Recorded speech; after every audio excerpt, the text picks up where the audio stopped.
Goedenavond iedereen, ik ga echt niet aan het praten. Als ik iets later ben, want ik kom van de commissie van de gemeenteraad voor democratie in Vlaanderen. Ik ben alvast heel sterk geleerd in aanwezig te zijn in media. Ja, ik heb misschien een media toen niet gevolgd. Het is namelijk zo, als ik laatst als een kartel, tot ongeveer 2 maanden geleden. En dan is eigenlijk, zijn we door SPA en Groen eigenlijk uit het kartel gewet. Officieel omdat we uiteraard zijn samenwerken met Ede Bruin rond de nieuwe beweging op nationaal niveau. En ook nog een paar andere vluchtelingen.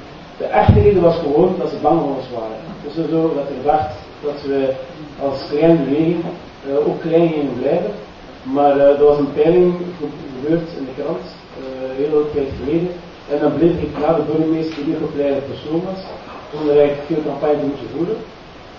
En toen hadden ze mij gevraagd, of had ik heel goed, 2 januari, of had ik een papier ondertekenen, dat als ik de meeste stemmen zou hebben, ik niet de burgemeester zou worden van de stad met plaats. Ik heb dat verwijderd. Ik heb de democratie begint en eigenlijk op 14 oktober en nu 14 januari van 2012. Dus dat was op zich nog geen probleem, want je moet ook nog eens een partij zijn om burgemeester te kunnen leveren. Nu bij de lancering van onze eerste kandidaat, waar we eigenlijk iemand had aangekondigd, een oud groen lid, van de partij, raadslid, en die ooit ook stond aan de weg van het kartel. Toen we die persoon aankondigden, was er echt wel wat commotie. Maar de echte reden was gewoon dat ze bang waren geweest voor ons aantal gekozenen. Dat is de rekening gemaakt. Als je volgens de peiling ongeveer 12 à 14 gekozen. Nu, volgens de bekende kandidaten gingen we minstens 7 à 8 gekozen hebben in het kartel of in de gemeenteraad. Wat eigenlijk zeggen dat we de grootste werden van het kartel. Nu ja, dat kon natuurlijk niet gebeuren, want ja, als je groot bent, dan moet je het mandaten hebben, dan krijg je hele machinaties van de middenkamer. Hoewel dat de basis van de SPA had gestemd voor 2000 voor de kartel behoud, had toen toch beslist om het op te blazen. Die wel bekend is. Ja. In die zin is dan een hele situatie ontstaan, is er eerder verwijt gebeurd, we zijn altijd als lokale groep Sirene gebleven. Hebben ze dan ook nog eens geprobeerd in onze kop aan een weg te plukken voor een plaats 2 aan te bieden in de Schepenland. Absoluut dat geweigerd.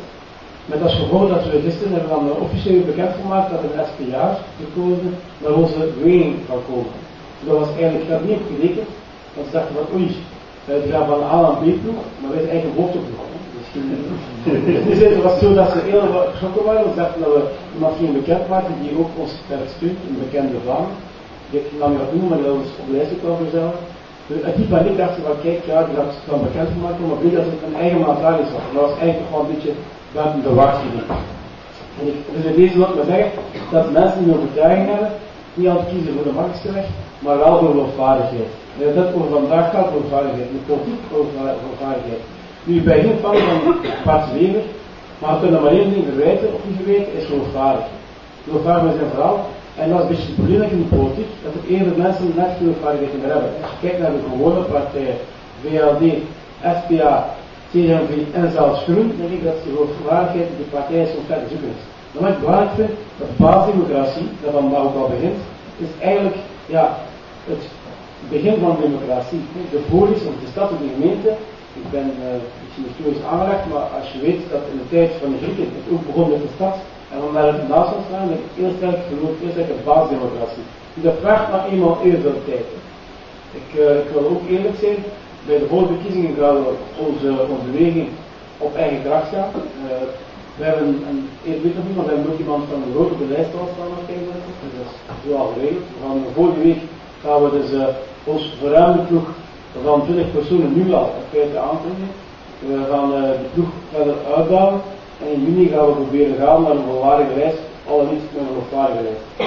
Nu belangrijk te weten is dat je verkiezingen stap per stap kunt doen. Het is niet dat je op één verkiezing een feite goede doorbraak hebt, en dat is meestal niet goed, want dan kun je niet bouwen aan een goede basis. Stap per stap werk je aan iets. En dat is ook denk ik het verhaal wat we één gaan, maar in heel Vlaanderen. Als je ziet wat er eigenlijk gebeurt, heel Vlaanderen en heel België, is het belangrijk dat we stap per stap het opbouwen. Dat het gaat via 1, 2, 3 verkozen, maar stap per stap komen we er wel. Ik ben overtuigd dat de komende 4 à 10 jaar ruimte is voor een progressief verhaal. Het is eigenlijk zo dat we nu ook in Sint-Niklaas is eigenlijk beschrikkelijk goed bij SPA mee groep, die nu een kartel zijn. Omdat we eigenlijk, ja, we hebben mensen ook wel goed in van SPA, maar geloofwaardige mensen. Niet de mensen gaan voor een postje, mensen die geloven correct. En als je vandaag dan kiest voor een beweging die eigenlijk iets voor voorstelt, dan kies je voor geloofwaardigheid. En dat is de pas echt schikt. Als je niet kiest voor een postje, of voor een mandaat, maar voor een bepaalde overtuiging, en je wordt gestuurd door de basis, dan pas krijgen de postjespakkers echt wel schrik. Dat is ook wel gebeurd in ons geval. Hè. Dus die zijn mij overtuigd en ik vind die enquête al fantastisch. Ik heb ook nog meer enquêtes. Mijn ambitie is, Nicolas, om bij 2000 gezinnen op zoek te gaan, 2000 mensen te overtuigen, uit te leggen wat ons correct is, waar we voor staan, en hoop dat de mensen kunnen stemmen. Hè. Naast de gewone campagne is het heel belangrijk dat de gewone mensen, naast de media die soms andere verhalen vertellen en die soms verzwijgt als groep, dat je met de mensen rechtstreeks contact neemt, met de mensen zelf overtuigt en dat gaat er staat. En dan denk ik wel, als je dat doet en je bent geloofwaardig, dat de mensen ook in u gaan geloven. En dan ga je over geloven en dan geef je ook de mensen een stem. Hè. En dan waar ook de boodschap dat je ook de stem waarde blijft in de gemeenteraad of ook waarde zeker. Dus bij deze ben ik heel blij, heel content dat ik in ieder geval mag aanwezig zijn op toch wel volgens mij een historische moment. Hè. Ik denk dat er in Vlaanderen nu wat kleinere groepjes ontstaan. Ik ben overtuigd dat we binnen 6 jaar, als we dan terugstaan, de groep al wat groter is, en dat we in Vlaanderen nog andere groepjes hebben, en dat we zo stelselmatig kunnen opbouwen dat een echte basisdemocratie, een echte basisbeweging in Vlaanderen, die eigenlijk eens kan opmaken met allemaal die partijpolitiek die van bovenaf wordt gestuurd. Ik wil alvast bedanken voor de goede inzet. Ik wens heel veel geluk. Maar als je dus is, kun je altijd rekenen. Ik kan met meer dan bellen. Ik kan het best doen om aanwezig te zijn, ook als het een beetje moeilijk is. Maar alvast kun je op mijn steun rekenen. En ik hoop dat we in 2014, dan moet je verder aan het denken ook, de lokaalsnel kunnen geven. Maar vooral dat we voor de Nederlandse bevolking, voor alle bevolking in Vlaanderen, echt wel een stuk willen maken tegen het rechtsdiscours en het land dat nu wordt bestuurd, zowel in Vlaanderen als ook verder op Belgisch niveau. Dank u.